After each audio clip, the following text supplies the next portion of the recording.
Mm-hmm.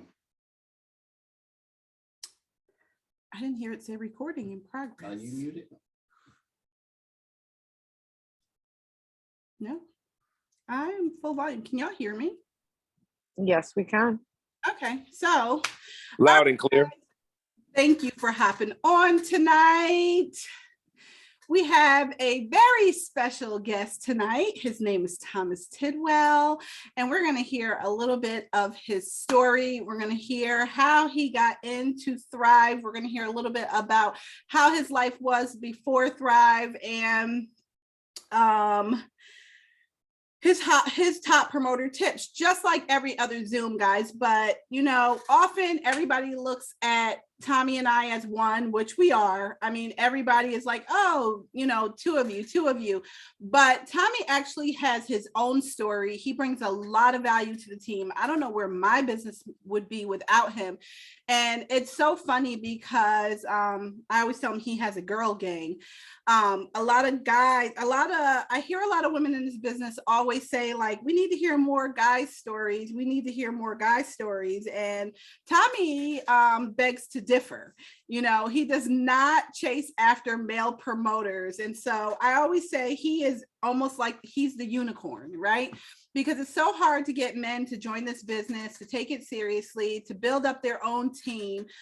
Very far and few between. There aren't a lot of them, but I have to say that Tommy does it and he does it right. And I'm just going to mute out and turn my volume down. And I want you guys leave my volume on. I don't think You guys can hear me, right? Can you guys hear him? Yes, we can. All right. Well, Tommy, tell us everything. Tell us all about your favorite Tom. People want to know. People want to know your favorite Tom. Okay, so let's go. I guess, of course, I'll start with my Thrive journey, the Thrive experience journey. Before Thrive, I was a overworked, tired dad, husband, coach, vice president of a football league. And I ran off of the coffee, the energy drinks and all of that. And, you know, I was a mover too. 19 years of moving, doing the moving business.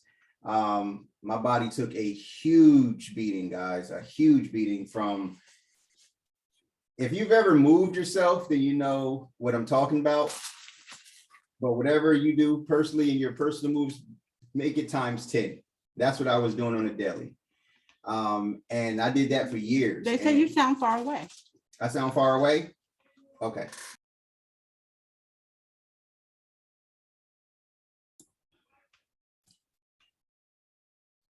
All right, how's that? Is that better? Much better? Okay. So, you know, like I said, I was a mover for 19 years, worked for an executive relocation company to where, you know, we didn't just move ordinary, you know, customers and homes. Like, we moved huge houses, people that were, you know, in management position, executives. So, you know, the furniture was always super heavy, super large, long carries, stair carries, third floor carries and all of that. So, you know, my body took a beating over the years. And at the age of freaking 30, in my mid 30s, 34, 35 years old, Q was helping me get out the bed pretty much every single morning that I was home. It was just like a struggle just for me to get up in the morning and get out the bed. From my knees and my ankles would just hurt so bad. It looked crazy, me just getting up trying to walk. She would actually have to come around the other side of the bed, help me up, put my arm around her and help me walk to the bathroom just to get up and going in the morning. And that was my life. And I still had to go to work like that. So it would take me probably about a good 30, 40 minutes just to get up and moving and get everything loose. And then I'd be good for the day. Of course, I had my 5-hour. Once I got my 5-hour in me, it was like the capsules. I was ready to go. And, you know, of course, I can't tell my story without telling a little bit of Q's. You know, a friend introduced her to the Thrive experience. and, gave her a sample. And I saw what it did for her pretty much in the first 2-3 days of that she had it. And, I'm the type of person I'm never going to tell my wife no if I know it's something that she wants to do that she thinks will make her a better person, a better mom or whatever. Like, who am I to tell her not to do it? So, of course, I gave it a green light. Do you feel like you want to do it? She jumped into the promoter side. I wasn't so convinced. So she said, I'm going to get enough for you. I'm going to get enough for myself and I'm going to get enough for you. She got her promoter pack in. She's told me to start taking it. I started taking the products and I had a totally different experience. For you guys that haven't heard my story, I didn't feel anything. I mean, better sleep, more energy, all these things people talk about that they feel in the first few days. I felt none of it. I was just looking at her like she was crazy. Like, yeah, okay, you spent our light bill money on this stuff and it doesn't even work.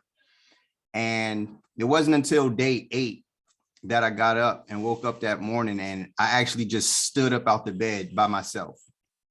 And I know it doesn't sound like a huge deal to some of you guys, or it doesn't sound like a huge deal, but for me to be able to just get up out the bed by myself without any help, without cringing when I step on my, place my foot on the ground, like that was a huge deal for me. And, I just stood up and started moving around and you're welcome. And Q was already up ironing her clothes, had her headphones on. She just looked at me. She's like, what's wrong?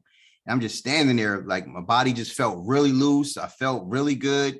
I woke up before my alarm clock and she's like, what's wrong? I'm like, nothing. She's like, you're thriving.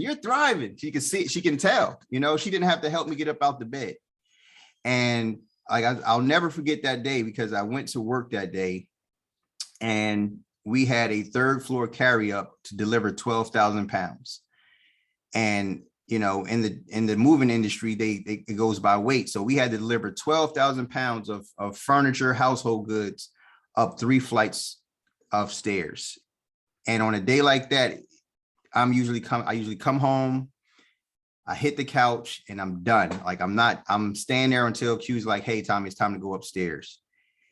That day I came home and I got out the car, truck, whatever we had at that time. And I just walked over. My boys were in the street playing basketball. And I just remember walking over to the hoop and just started like, playing ball with them. Not crazy playing basketball, just kind of shooting the ball around, being a dad, just having fun with the boys. And it didn't dawn on me until later on that night to where I was like, man, it's almost like 9:30, 10 o'clock at night. And I'm still wide awake, not wired, but I'm wide awake talking to my wife, having conversation with my wife. Hadn't had coffee all day, hadn't had a Red Bull or a 5-hour all day. And I'm just like, man, this stuff is legit. This, like, I can do this. Like, if this is what this product is doing, then I'm all for it. And that is what sold me. That day sold me because I knew like what I had to go through to get through my day. And after that, it was all game over from there. Like it's been 4.5 years of using these products and every single day I still wake up feeling the same. That's why nobody can tell me that this product doesn't work, because I remember very vividly how I used to get up in the mornings, or how I used to get out the bed, or how Q used to have to help me get out the bed, or how I felt when I came home from work. So nobody could tell me that these products, don't work. And that was almost 5 years ago. Kind of going into the business side, we didn't know this was network marketing. Had no clue. We just knew we found a product that her friend had gave her a sample of. She bought a product, a package, and we were just like, oh, well, here we go. Q wanted to sell samples to the moms at the football field. That was her way of her making the money. She didn't have any clue about the business, and neither did I, until, we kind of got hip to it. And we're like, okay, well, I remember the company had rolled out rank advancement bonuses at that time. And I'm looking at, we kind of got into the website and I'm looking at it and I'm like, man, are they really paying people $4,000 bonuses and $12,000 bonuses and 80 and 40? I'm like, there's no way. And, we didn't take it serious at all. We just was like, okay, we'll see if we can make a few bucks, try to get it for free. And I remember we got on a Lavelle call, and Paul was saying, all roads lead to Dallas. And we were like, well, what's in Dallas? Why do we have to go to Dallas? What's in Dallas? He just kept saying it. If you want your business to grow, all roads lead to Dallas. If you want to do this, all roads, he just kept saying it. All roads lead to Dallas. All roads lead to Dallas. And we were like, you know what? Like, what do we got to lose? Just kind of a background on us. We don't come from money. We don't come from college backgrounds. We don't come from, jobs where we had, retirement plans in place or had, a savings built up. We were just two young kids that had kids early and were just trying to make it through life. Had no dreams, had no goals, didn't know what we wanted out of life. We were just pretty much having fun all through our 20s, even with kids.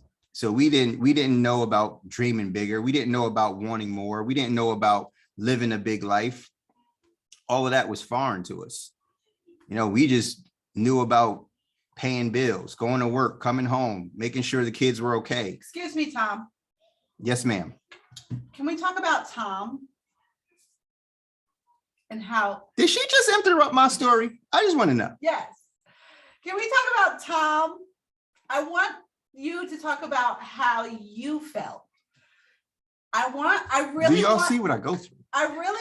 No, seriously, because they hear our story together all the time. And I know I'm part of your story, but I want it from your perspective. I know but I want to hear it from like you, because you were brought up in a 2-family home, right? Yep. And your path changed, your path went a different way, right? So I want to rewind and just go a little back, like how you were raised and what you were taught and hold on. Shoot.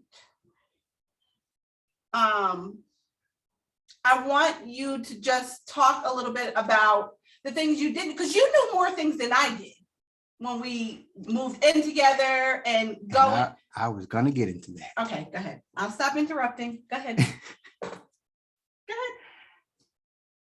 You just messed up the plot. But like I said, and we just knew we wanted a bigger life. So we got to Dallas, and that's what changed my mindset. That's what changed my mindset. Well, kind of to fast forward into that now, coming up, I didn't come up in a single family home, came up in a Christian home. I guess they call it Christian non-denomination. Went to private school. I have 6 brothers. We grew up in the hood, and you become a product of your environment. Not everybody does, but most people do. You become what you're exposed to. And for me to be here right now talking to you guys is actually an absolute blessing. It's an absolute blessing, because there were so many times in my life that I can look back and remember that, how in the world did I make it out of that? The school that I went to, the Plainfield High School, I was known for fighting. I was a fighter. That's what I did. Me and my friends, we weren't a gang or anything like that, but we fought all the time. We got to the point to where 10th grade, they wanted to expel me. 10th grade was the first time I had a bullet go past my head. 15 years old. 10th grade was the first time I saw a friend of mine get shot. 10th grade was the first time I can vividly remember carrying weapons on me through just to walk around the neighborhood. So for me to be here right now talking to you guys, that's why I'm always happy. I had my first son at 17. I graduated high school with a baby. So straight, I was on my way to college. Believe it or not, I was on my way to college. After the little incident with the shootout and, whatever at the school, my mom, she made the decision to move us to another township. That's where I met the lovely Kadria. But we weren't together then. I had a girlfriend. I had my first son at 17. So I graduated high school with a son. Even graduating was a struggle. My mom drove me to day. I went to day school. My mom drove me to night school just so I could graduate on time. So I was going to school day and night just so I could graduate. Graduated high school, went straight into the moving business at the age of 18. I had got my acceptance letter to Virginia State, but my girlfriend was pregnant. And I was like, I got to make money. That turned into me getting deeper into the streets and going deeper into the hustle life. Age 20? Me and Q, I think I was 20 when we finally got together. I ended up getting caught up, something that had nothing to do with me, but you reap what you sow. I had a chance. I was looking at facing 10 years in prison. And my lawyer told me, he said, listen, you can either take this 9-month plea and see your son when he's about to turn 1, or you'll be seeing your son when he's 10. So what this guy say? Thug life. Thug life. Thug life for real. And I said, you know what? I'm going to choose to take my son and I'll see him when he's 1. Trey was just born. He was about 3 months when I left. So Trey's first year of his life, I missed. Came home from jail, still didn't get my act together, still cutting up, still doing all the things, still going crazy in the streets, still no dreams, no goals, just living life. And it got to the point, where it got really bad to where, when you're in the streets, man, you don't realize how deep you go into things. I got into the drugs, got into the ecstasy, got into the drinking, got into the smoking, to where I had lost sight of who I actually was.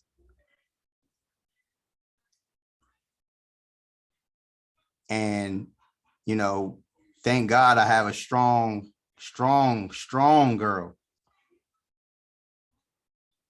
because she saw something in me that I didn't see.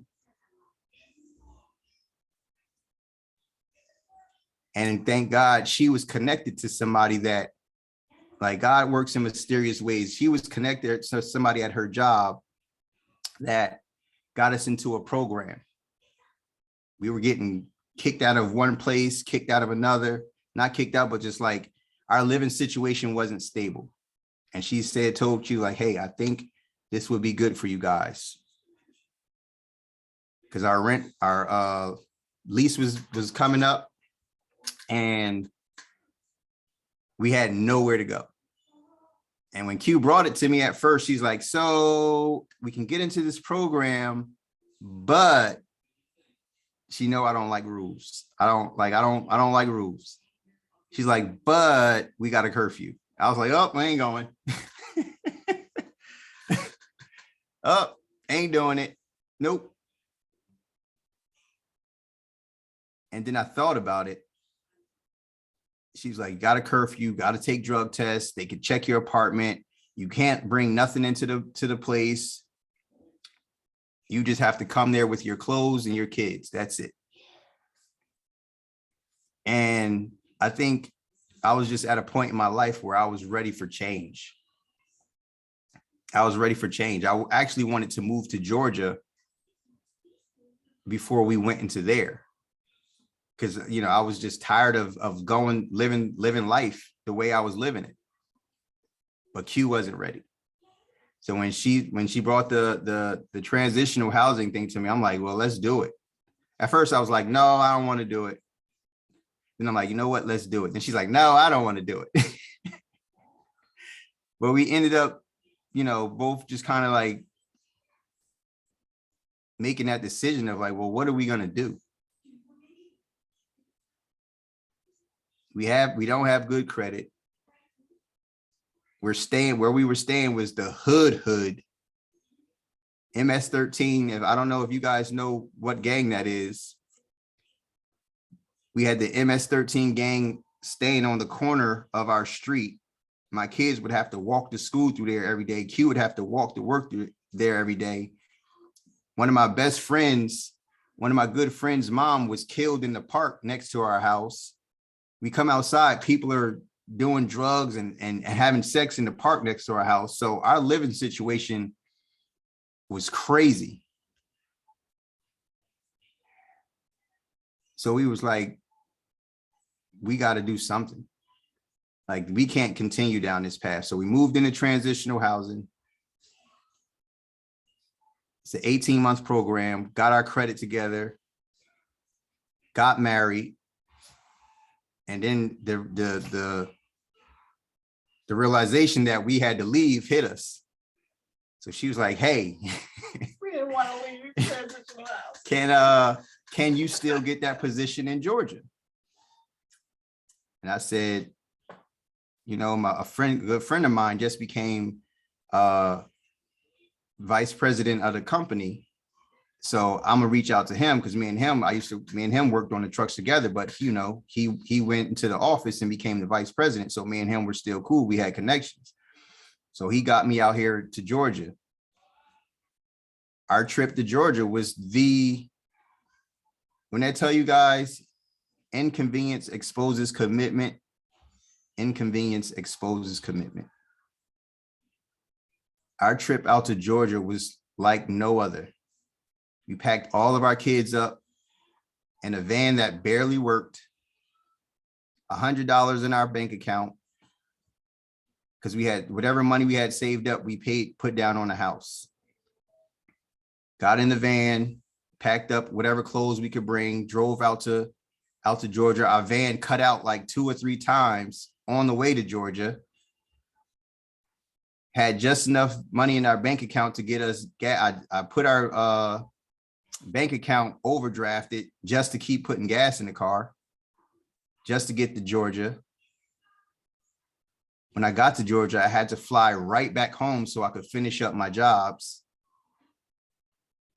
Our furniture was sitting in a warehouse. Nobody in the office could find somebody to drive our furniture out to Georgia. So the guy that I was working with, good friend of mine, he actually rented me a U-Haul or a Penske truck. So I loaded up all our furniture by myself. Loaded up the whole household full of furniture by myself, drove it to Georgia. Got to Georgia, delivered everything off the truck, rested for about maybe a half a day, then had to drive all the way back to Jersey. Or actually, you drove me to the airport. I drove the truck back and then she flew me to the airport to drive back to Jersey to finish up jobs. But we wanted a different life. I wanted a different life. And there was nothing that was going to stop us from getting here. So when we fell into this business, this was like hope for us. This was like this is what opened my eyes to like a bigger life. And it wasn't until I got to Thrive Palooza to where I saw that there's more, that there's people, ordinary people just like me, that are making it happen for their families. I've always been a hustler. Anything I did, I became great at. No matter what it was, I became good at it. Because that's just how I am. If I'm going to do it, I'm going to be the best at it. But it wasn't until, like I said, we got to Thrive Palooza and I saw the people walking across the stage with those $200,000 bonuses, $80,000 bonuses. I'm like, these people just made $200,000 from selling and promoting the same products that made me feel like $1 million. If that person that just walked across the stage can do it, I know I can do it. And that's what we came back, man, and we put our heads down and we went to work. Was it easy? Absolutely not. Our first year in this business was nothing but bumpy roads. Nothing but bumpy roads. So when I ask you guys how long you've been doing this and you tell me under a year, I'm going to laugh. Right, Nico? Our first year in this business was nothing but bumpy roads. We'd get promoters, they'd fall off. We'd get customers, they'd fall off. We were just like throwing mud against the wall, hoping it would stick. Our journey, like everybody knows, we ended up switching teams. Didn't do it the proper way. Lavelle came knocking on our door after we grew to an 80K team and said, hey, you guys didn't shut down correctly. We're going to have to shut you guys down for 6 months. I had already walked away from my job. So we were a six family household living off of one income.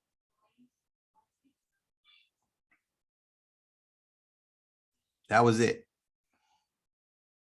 That was probably, now listening to everything else that I've told you guys that we've been through and that I've been through, that 6 months was probably the hardest 6 months of my life.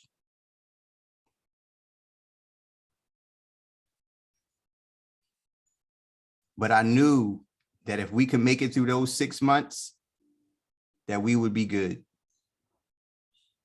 We didn't apply for WIC. We didn't apply for food stamps. We didn't apply for assistance.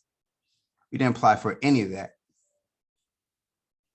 And I think we both knew that if we did, it would make us comfortable. It would make us comfortable to where, oh, we don't have to do the reach outs because we don't have to pay the bill. Our bills are paid. We stayed in an uncomfortable position for 6 months. Those 6 months is where I really dug in and learned about network marketing. I've always been into self-development. I've always been into self-help books. I read Think and Grow Rich when I was 18. I bought 48 Laws of Power when I was 20. I've always been into those type of books. So my mindset was already somewhat going that direction when I started this business. Coming out of that 6 month suspension, I had learned a lot about the business, learned a lot about systems. I learned a lot about duplication. I learned a lot about just being a network marketer. And I started applying it to our business. Started implementing the things that I've seen work for somebody else into what we did on our team. And it grew. And it kept growing. And it's still growing.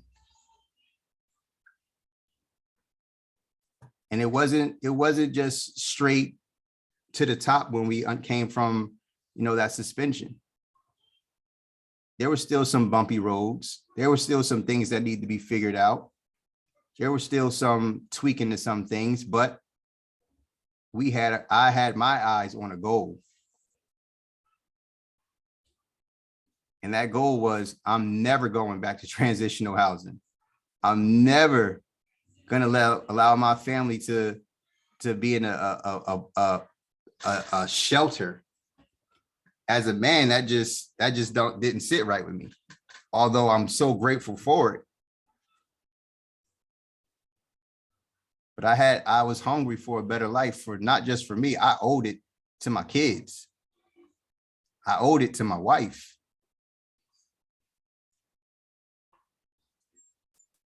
And I wasn't going to let nothing or nobody or any obstacle or any circumstance or anything stop me from getting what I wanted. That was the hungriest I've ever been for something. I mean, you could ask Q. At some point, I couldn't hear nothing. My kids would be talking to me. Q would have to say, hey, Tommy, your daughter's talking to you. Hey, Tommy, your boys are calling you. I was in my phone 24/7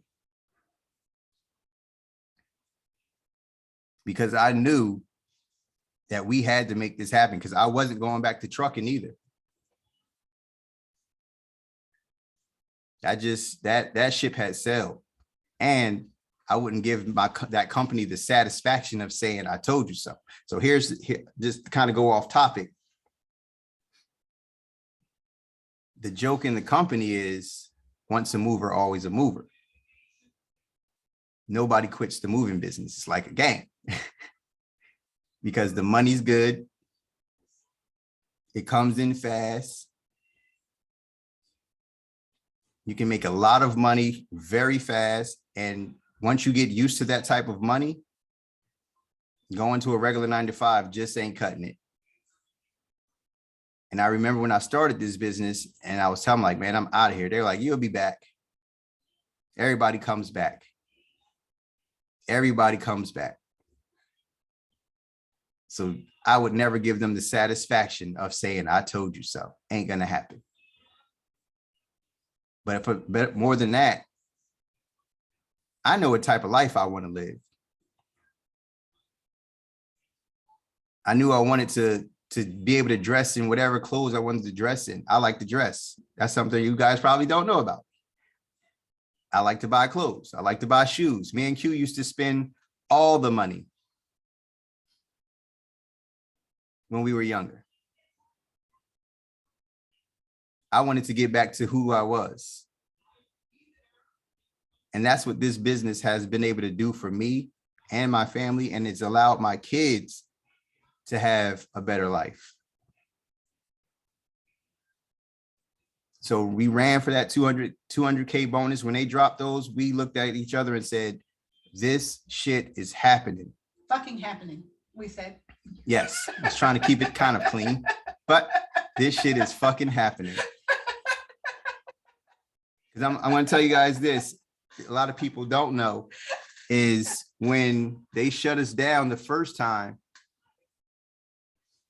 we got shut down. And 2 days later, we were an 80K team and climbing. 2 days later, they dropped rank advancement bonuses after they shut us down. Talk about a punch in the face. Oh, we definitely reap what we sowed. We reaped what we sowed. Punch in the face. They said, no, you guys gonna miss out on this one. And we could have quit. A lot of people would have walked away. A lot of people said it's not worth it. But we had our eyes on a goal. I had my eye on a goal. I knew what I wanted. I knew I was going to be a 200K from the time I came back from Dallas. And we running for those 200K bonuses, we put our heads down and went to work. There was no extras. There was no Netflix. There was no weekend partying. There was no just going to hang out with my friend. There was none of that. We sat at the table and grinded.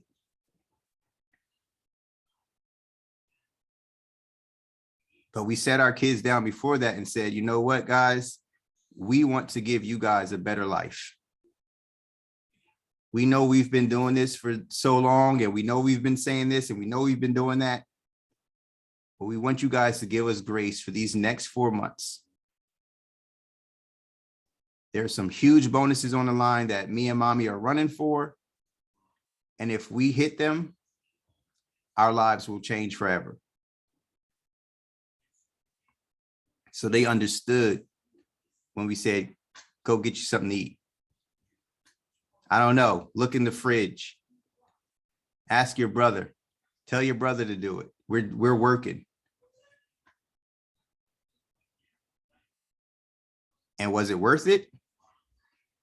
Hell yeah. Hell yeah. I don't think anybody in my family has ever, well, I'm not going to say that because I come from a family of hustlers. Ron's a secret millionaire, I swear. Yeah. But other than that, like, nobody in our family has ever seen that type of money being placed in front of them. So for us to be I'm claiming it, I will be the first, on paper millionaire in my family. Whatever generational curses or whatever happened before me stops with me. I'm not only changing the direction of my kids' life, I'm changing hopefully the direction of my bloodline, my last name. So my vision is bigger than just hitting 200K. My vision is bigger than just, Lavelle, to be honest. Lavelle is just going to be that car to get me there. So you can have anything you want. Use Lavelle to get there. Sister Q, I know you had some questions. I do, but Chris has the first question in the comments, and he wants to know what shifted your mindset from thrive as a hustle to a business, and when? So real quick, I apologize about that. He answered that. It was the 6-month sit down. Yeah. That was a 6-month sit down that really, like, it hurt. It hit y'all real hard, but I can appreciate the time that you were able to become like a true student to network marketing in that time. So I appreciate it. Yes, sir. What is your 2022 vision for your team? My 2022 vision for my team. I personally want us to be a $2 to $3 million a month team. $2 to $3 million a month team. I just counted not too long ago. We have 50 auto bonus earners on our team. I want that number to be at 100. I want to break at least 2 more personal 200Ks.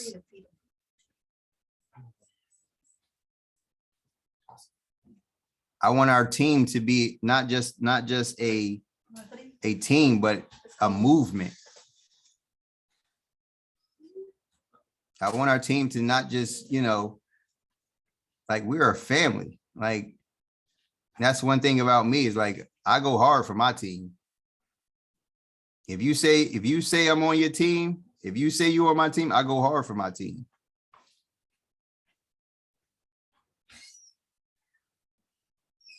I want us to make an impact, not just in Lavelle, but on the world. And we have the chance to do that. As a male promoter in this business, what made you comfortable to reach out to women about this product? Because I know moms need this. I know what my wife went through. I know what it did for her. So I know what it can do for them. And you know, anybody that comes to my page, you know, ain't nothing else going on. That's like, I got a wife. I'm good. So if they scroll my page, they know I'm not jumping into their inbox on nothing else but positivity, motivation, inspiration, hope, something that'll help them change their life. Of course, I don't, you know, I just don't jump into their inbox like, oh, weird. I build relationships with people, women and men. But I know this product will help so many moms. I'm not even saying women, I'm talking moms. I know what this product did for Q. So when I see a mom that has 4 kids, or I see a mom that's just posting something that's negative, or just, and I know I can help them, yes, I'm going to tell them about it. I'm comfortable because I know my intentions are pure. That's why I'm not afraid to talk to anybody, because I know my intentions are pure. And if they take it any other way, I'm quick to, that is not why I'm here.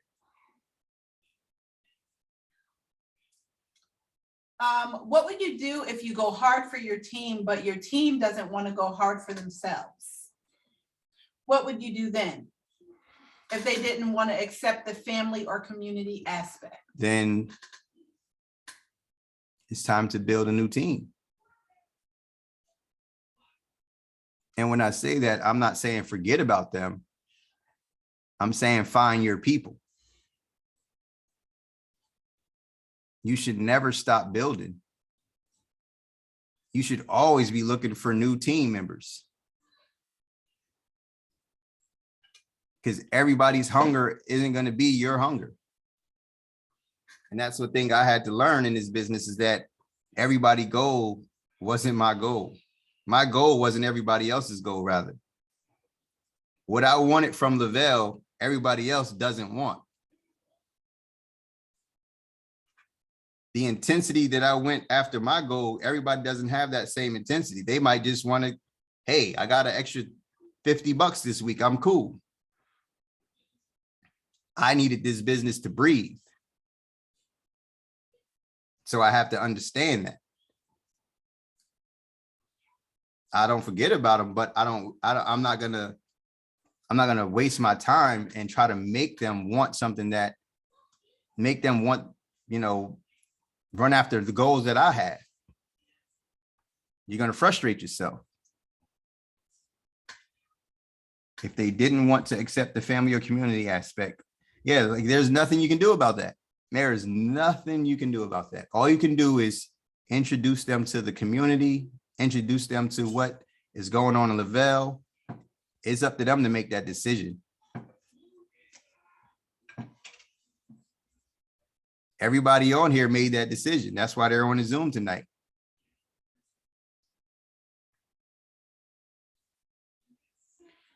Do you have a mentor? Do I have a mentor? I learn from everybody. I don't have a set. Now, I will tell you that I will say Les Brown was my mentor coming into this business. He doesn't know me, but I know him. I listened to his CD. I mean, not his CD, his YouTube video over and over and over and over, to where I can repeat it word for word. So I don't have a one set person that just I go to and say, hey, I need to talk to you about this. I'm just funny. I've never been the type to be like, oh, that's my mentor. That's just not who I am. I learn from anybody that can give me good advice. I'll take it. Someone in this Zoom earlier mentioned how great your posts are. How do you find the inspiration for your posts? Do you do batch posting? Do you plan? Do you have a calendar? How do you run your business, Tom? I do none of those. I do none of those because you guys gotta get to know the Tom. I'm just a free person. I don't like to be bound to schedules. I don't like to be bound to calendars. I don't like to be bound to rules. I'm just a free person. I'm a social person. I like to have fun. I like to joke. I like to inspire. And when I look at my social media as my own personal reality TV show, I let people get to know who I am.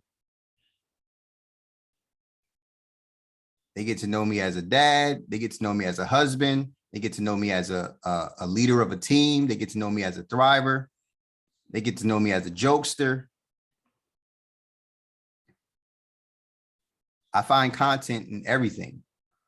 I don't never sit like, oh, should I post about this today? Whatever, like the picture of me and Priya the other day, that was a spur of the moment picture.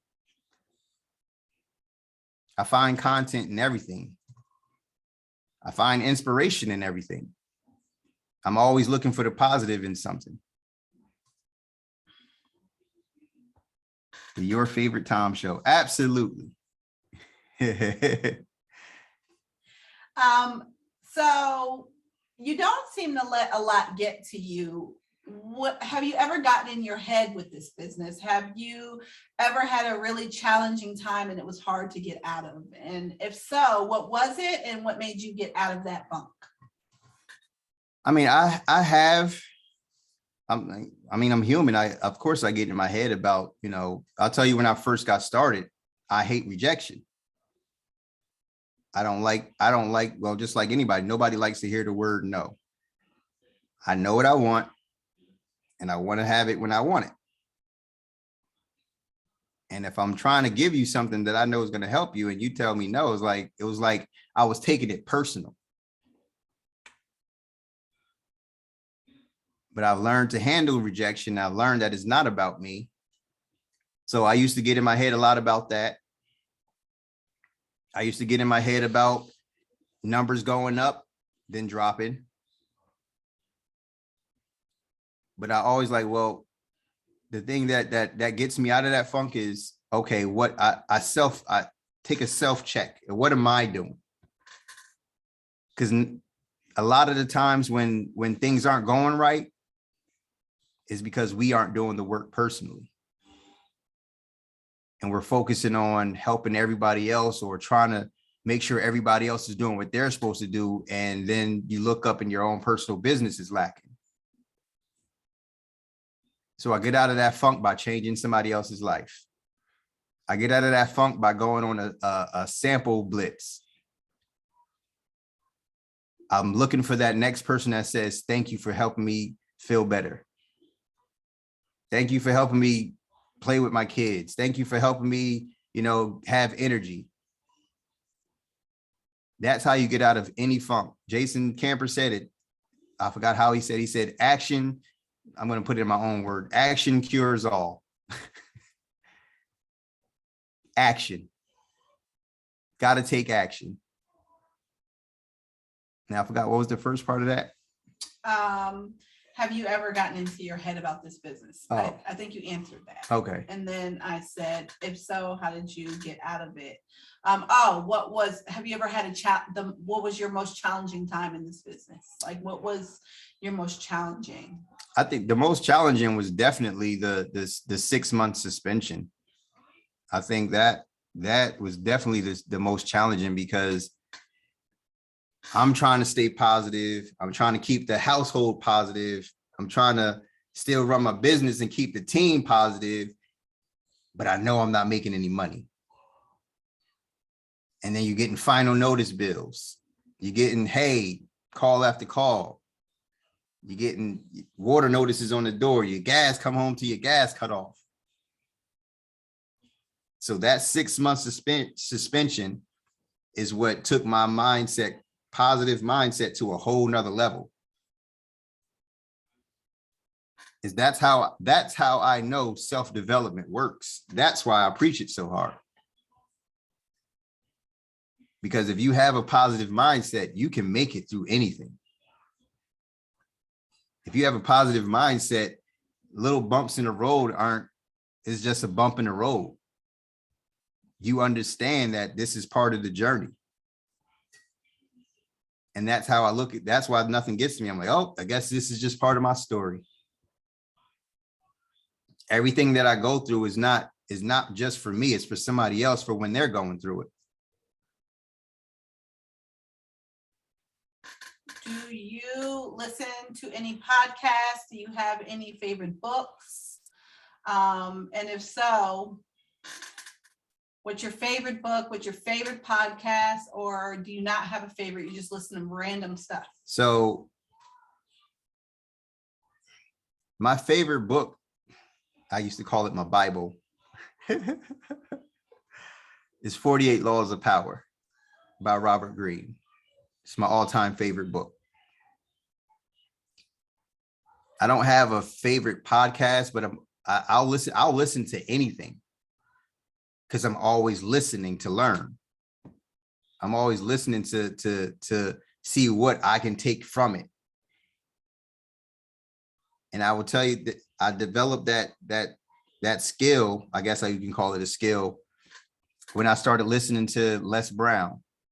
Because I'm telling you guys, the YouTube video that I listened to, it has you know how they try to play the motivational tune over the words, and it's supposed to hype you up and all of that. Well, this one has like a orchestra playing over it. And that sometimes in the video, it gets really loud and you could barely hear what he's saying. And it's like this really loud orchestra in your headphones. But I learned to tune that out. And just take what I needed from the message. And I apply that to anything I listen to. If it's somebody with a really squeaky voice, I tune out the voice and take the message. If it's somebody that's really slow and dry eyes, I tune out that, take the message. Some people are like the one person or the one podcast you don't want to listen to because you hate the sound of their voice. The key to unlocking your next level is probably in there. The book that you don't want to read, the key to unlocking the next level is probably in there. I don't have a favorite podcast, but lately I've really been diving into Trent Shelton's podcast. Like, I guess at this season of my life and in this business, he's what I need. So Trent Shelton's podcast, I listen to that. I listen to your virtual upline. We love him. Like, I've learned so much from him. It's a podcast that he's a real virtual upline. He's a virtual upline. I learned so much from him.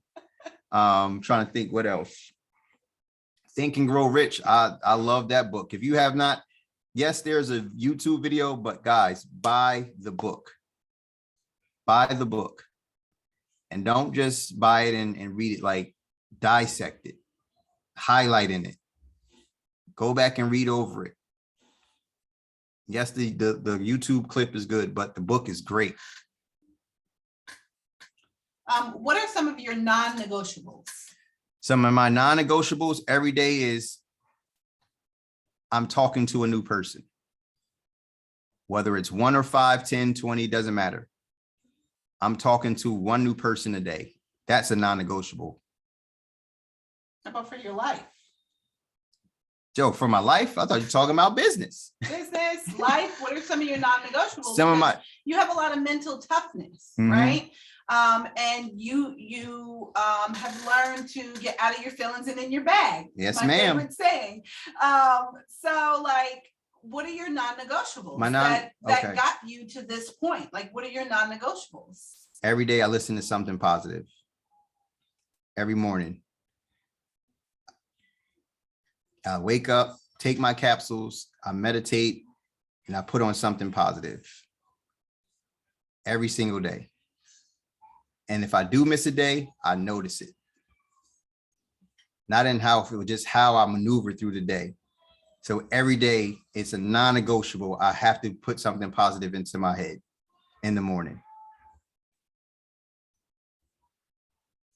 As far as the business goes, like I said, talking to people. Right now I'm on the kick of trying to get out one sample a day. One sample a day. It's so easy to do, right? It's not. Posting, I make sure I show up. I make sure I show up on my social media. That's a non-negotiable. That is I don't care if I'm dog tired and I just post, like I've posted just eyeballs and I've gotten interaction from it. I'm making sure that I post something on my social media every day. Every day I'm trying to inspire somebody. Every day I'm trying to joke around with somebody, you know. Every day I'm trying to add somebody. That's another non-negotiable. Every day I'm trying to add somebody to our Live Your Best Life group.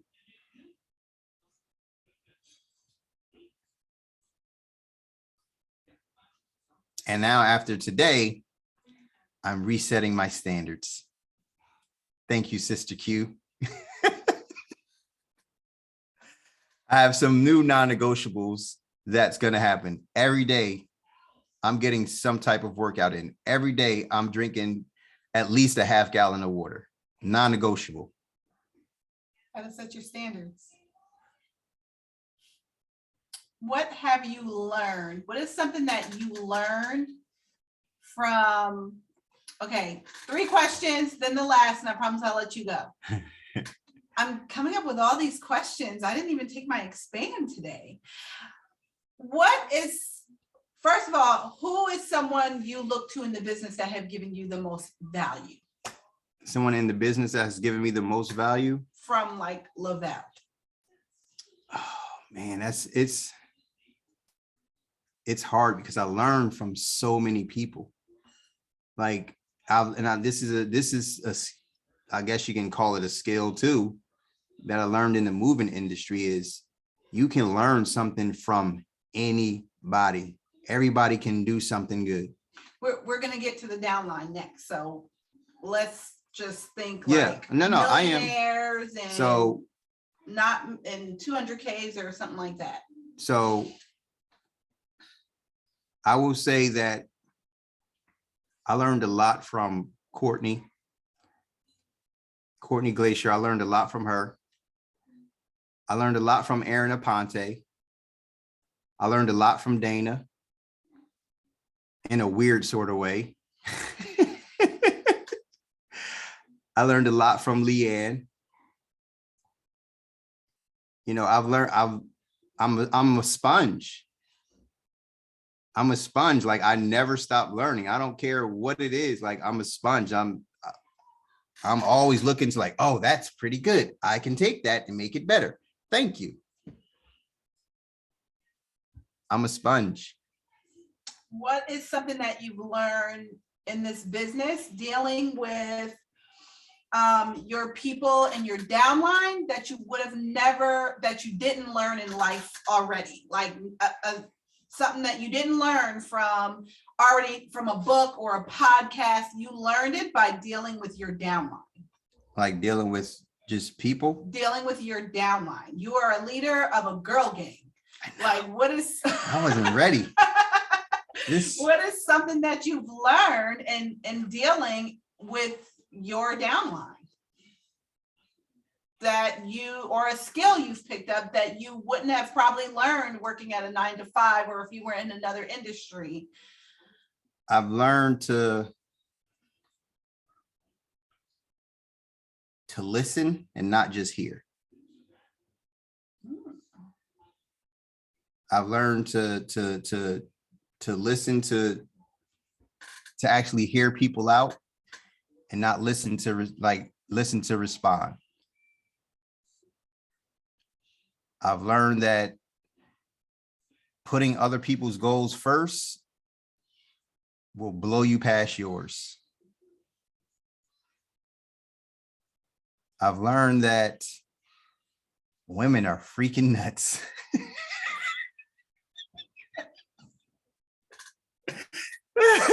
I've learned that, it doesn't, I don't know. Patience, yes. Well, no, I haven't always been a patient person. I've learned patience. Yes. I've definitely learned patience. I don't know, Q. Would you rather deal with a team of women or a team of men? Oh, I'd rather deal with a team of women. See, ladies, he likes crazy. Well, so here's, I'll tell you why. Because we have egos.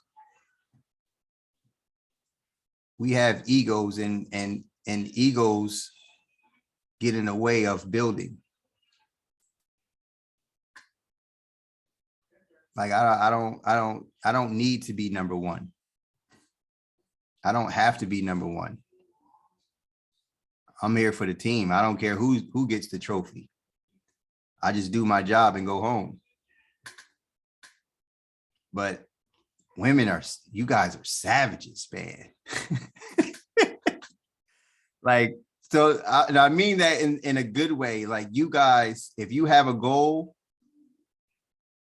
I mean, men do it too, but like, you guys are relentless when it comes to chasing goals or chasing after something. Guys, we're like, nah, I'm good on that. I get back to it later. I'm good on that. Nah, man, that ain't, I gotta keep my manhood. I ain't doing that. I'm not doing certain things I won't do just cause, like, nah, that's not me, bro. But doing crazy TikToks and reels and some guys just won't do it.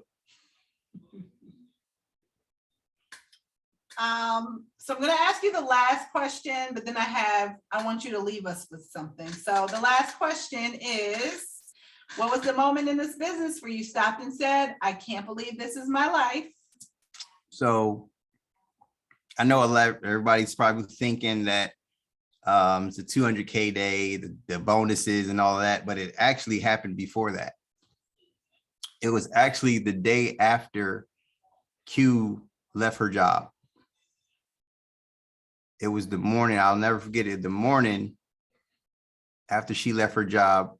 We got up that morning, got the kids off to school. She went and sat on the bed, opened up her notebook or her calendar and just started working. And I'm just sitting there. I stalk, you guys know I stalk Q anyway. So I'm sitting there and I'm just looking, I'm just staring at her. I'm like, man, this shit is nuts. Like, knowing where we came from, knowing that we both had full-time jobs, knowing that, you know what I'm saying? Like, the life where we came from and everything we've been through, she really just walked away from her job yesterday. We really are a full-time family, at-home family. Like, never in a million years did I think that would be us. And if you want to go back and look, it was actually a picture. I took a picture of her on the bed that morning. And I posted, like, it's the working from the bed for me. And that's the day that I was like, yo, this is really happening. This is really our life now. This is, how certain things aren't real until you're in the moment. You're like, oh, this is real. Like, my wife just walked away from her job and we're building a business online full time.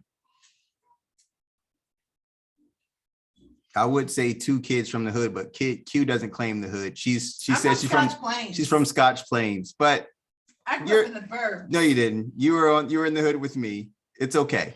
It's okay. I just went there. So I wanted to be cool. I'm not from the hood. But like just knowing our background and where we come from, like yes, thug wife. Let me tell you, like me and Q. I grew up in Scotch Plains, New Jersey. Google it. It's a Yes, great place. Q grew up in a good place. I sure did. But she used to do hood rat things with her friends. I was rebelling. But yeah, like I said, just knowing where we come from, knowing that I'm supposed to be here because I'm here for a reason, but knowing that there were multiple times in my life where I should be dead. I know you're trying to tarnish my name, Shamika. So Q, you have to live in your truth. Okay. That's what you preach about, live in your truth. But you know, there's another, like, I'll tell you guys, I'll leave you guys with, not leave you guys with this, but there was a time where I got into a car accident that was so freaking bad. If you guys see this cut on my eye, can you guys see that? I got in a car accident so bad, and the only thing that happened to me was this cut on my eye. When Q came to the hospital, my whole eye was hanging out and everything. Oh my gosh. But he was so drunk, and he said a family of deer ran out in front of him. They did. They were like fairy deers or something. I don't know. But the accident was so bad when I crawled out the car. Everything else on the car was mangled up. The car was terrible. But the driver's seat where I was sitting. I mean, I had on a chain that was thrown into the back seat. The glove compartment was in the back seat. The whole car just looked like it had been hit by a tow truck or something. And I crawled out. I don't even remember how I crawled out the car. I just crawled out the car. And the cop pulls up and he says, he looks at me. He walks up with the flashlight. He looks at me with the flashlight and he looks back at the car. He puts the flashlight back on me. And he says,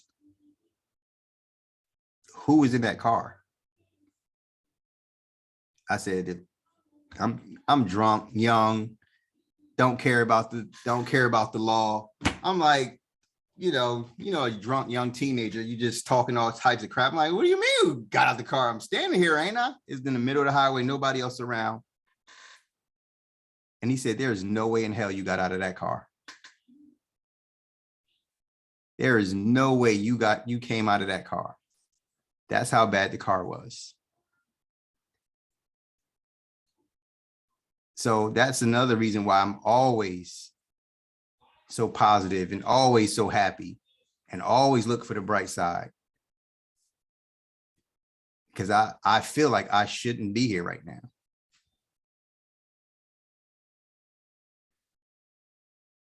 So if you're going through a rough time, you're going through a tough time, it's just the season. It's not a life sentence. You can make it a life sentence if you just wallow in it. But if you keep a positive mindset, you'll make it out of it. So. All right. Last thing. Y'all, the car was terrible. I have pictures of that car. It looked like purple metal. Just around the driver's seat, it was like this. Like nothing was touched. But the whole car, like the dashboard was in the back seat. How the dashboard got in the back seat without hitting him, I have no idea. I mean, his eye was hanging out of his face. But all right, leave us with your best advice for someone getting started, your best advice for someone wanting to give up, and your best advice for a promoter who may be in the middle of just getting started with this journey. And then we'll go. Okay, your biggest advice for a new promoter coming in. For somebody that's just coming into this business, one, you have to make a decision. that first, before you make that decision, you have to know that you're capable of doing this business. You have to know that you can do this. Anybody can do this. And then you have to make the decision that you are going to do it. A lot of people know they can do it, but they never make the decision that no matter what happens, I'm going to make it happen. Nobody's like, I don't sell anybody that just joins the business with me. I don't sell them a dream. I don't say, oh, you're going to be rich. And I show them what's possible. And then the third thing for somebody just getting started, know why you're getting started. Be clear on why you're doing this business. That's one of the first things I ask a new promoter. Well, what made you want to be a promoter? What made you want to hit the button? You have to be clear on why you're doing this.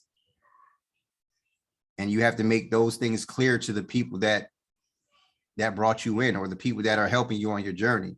If you just want a 12K bonus, cool. You just want gas money, cool.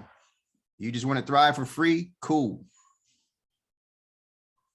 But if you say, I'm tired of my life the way it is, I want more for my family,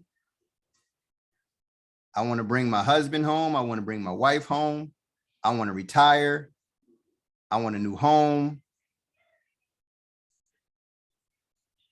If you have those goals that are bigger than just, an auto bonus, then you have to know that you have to put the work to it. Your work ethic has to match your goals. You can't say, oh, I want to bring my husband home, or, oh, I want to buy a house next year, or, oh, I want to do this. And then you don't do the work. Because I can tell you right now, bringing Q home was some damn work.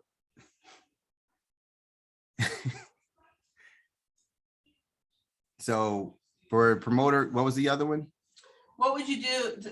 Give your best advice to someone who is feeling burnt out, tired, done, wanting to quit. Been doing this a long time. They don't see it changing. What can you tell that person? Go change another life. Go change another life. Don't just get a new, go change somebody's, like, that's what we have. Like, these products will change somebody's life. And when you're in that mindset of, oh, I'm burnt out, I'm tired, you're making it about yourself. People still need to know about these products. People still need to wake up and go through their day without being burnt out. And I can tell you now, when you're feeling like that, that's the time you should show up twice as hard. That's the time when you should put the gas pedal to the floor even harder.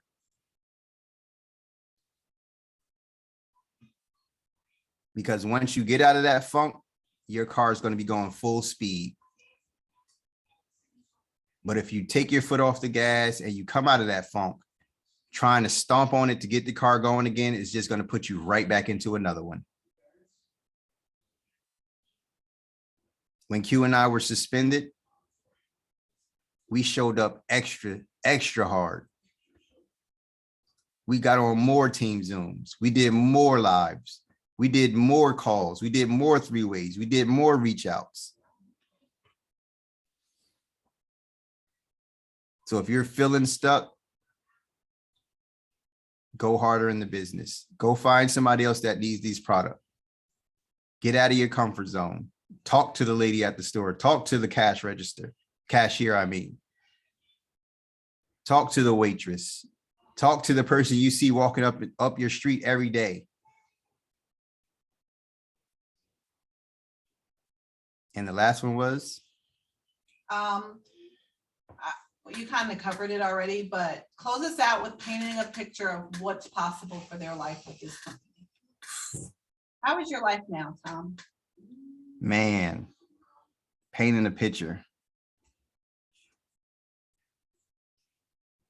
Knowing, coming, of course, coming from where, where I'm from,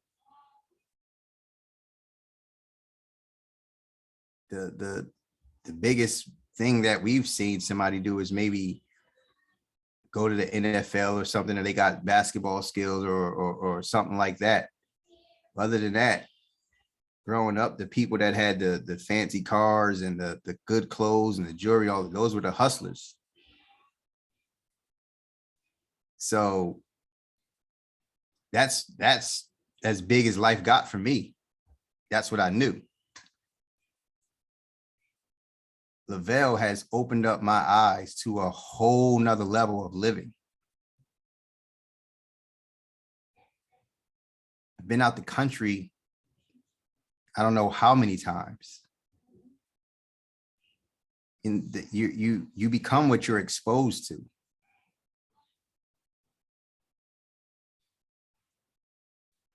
You're driving around in a car that, where I'm from, only the hustlers drove.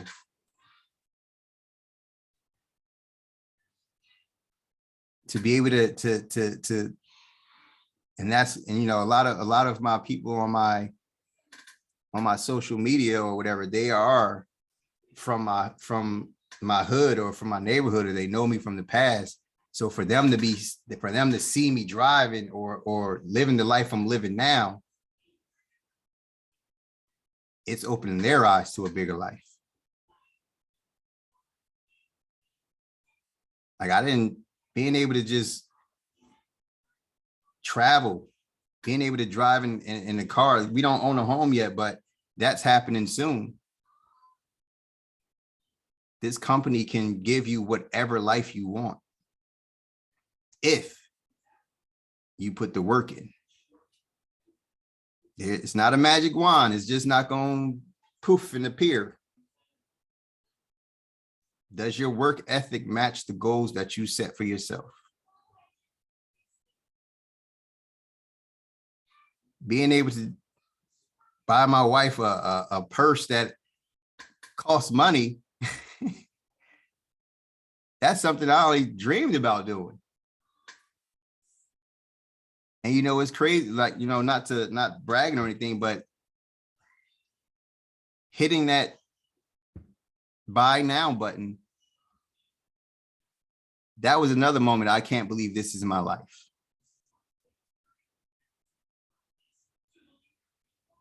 And I listened to something from Steve Harvey, and he said, before you leave this earth, he said, I want you to do a few things. I want you to buy yourself talking to women. I want you to buy yourself an expensive purse at least once. Just buy yourself one expensive purse.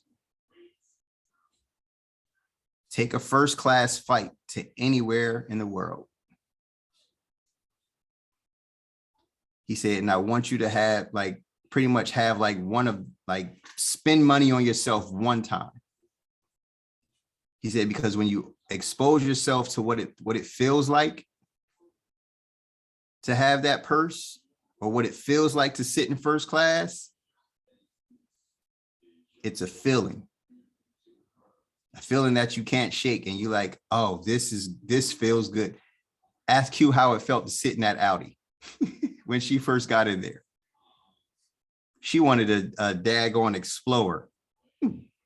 Explorers are great cars. Great cars. It's still my favorite car till today. It's not an Audi. Except for the Audi. Nothing drives like an Audi.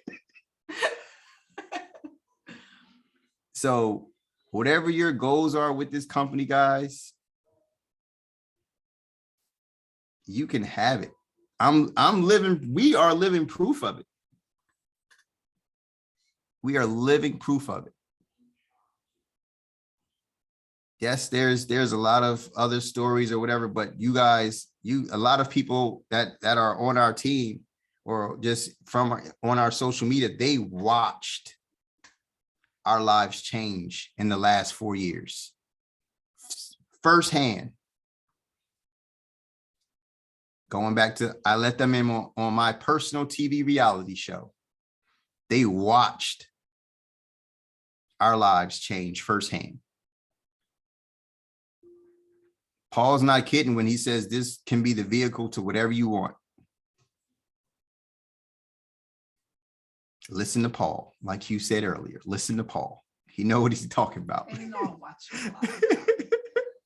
But you can have whatever you want with this business, y'all. It's not rocket science.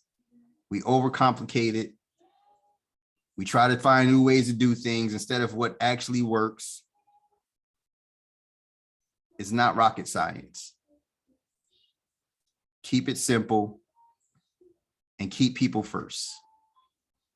That's the best advice I can give you. Keep it simple and keep other people first.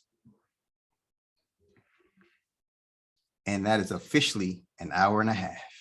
Okay, mute. Turn your volume down.